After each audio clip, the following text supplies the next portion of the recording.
Hansel? Mi-e frică. Lasă, nu te mâhni. Glumește. Ba nu, era. O să ne ducă noaptea în pădure și...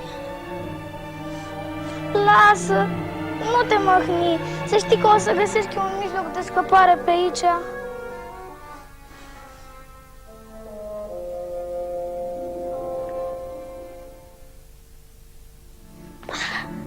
Hansel, ce bine ar fi dacă am găsit ciuperci. Lasă ciupercile și mai dăm o bucățică de pâine. Bine, poftim. Hai să ne așezăm.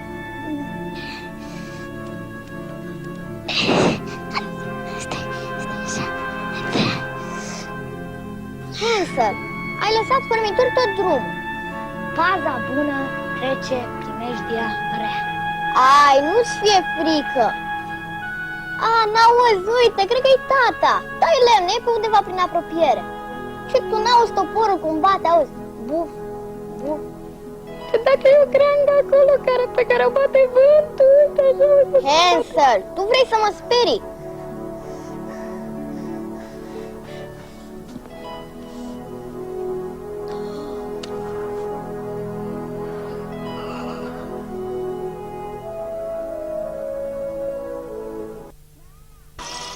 Du-te și vezi dacă vine tata pe uliță. Da!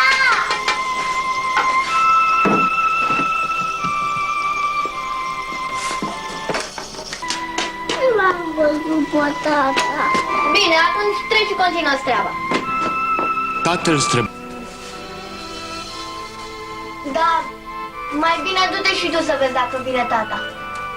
Lasă mătura și du-te.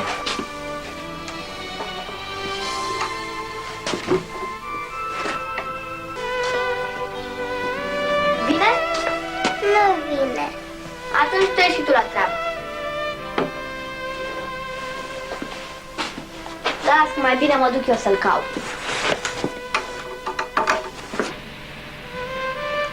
Cele trei fete harnice și ascultătoare îl ajutau după puterile lor, numai că, am uitat să vă spun, erau atât de sărace încât nu prea aveau cu ce să se îmbrace, iar de încălțat nici atât. Purtau cu rândul aceeași pereche de cizmunițe.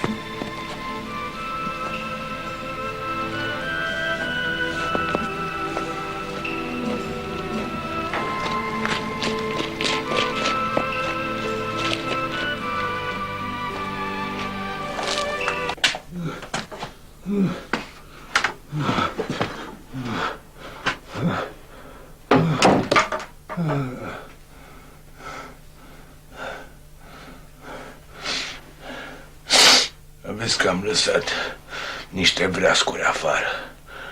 Adu-le înăuntru, fata, tati. Da, tată, mă duc acum. Du-te.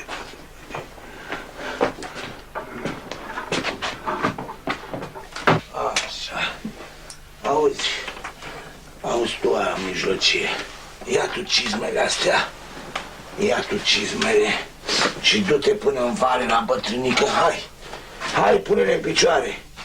N-auzi? Am uitat eu de bătrână săraca, iar nepotul ei e bolnav. Du-i niște vreascuri, că eu am uitat să-i reduc. Auzi, de unde e aia mică? Ia uite, hai, fata, tati, încoa. Ia stai tu jos aici. Au fost cu minte, fata, tati. Dar de ce să-i duci tu vreascuri? Bine. Nepotul ei bolnav. Nu cred că își poate aduna singură vreascuri. Te-ai încălțat, fata, tati. Îmi pare rău. Te duci, fata? Mă duc, tată. Mă duc acum sau după ce trece furtuna? Da. Ce e furtuna afară? Eu nici n-am băgat de seamă. Cum să fie furtuna afară? Bine. Ia auziți. Dar pe mine nu mă ajută nimeni să pregătim cina. Ce? Păi cina, da. Am auzit bine? Cina? Ia, uitați-vă, fetele mele.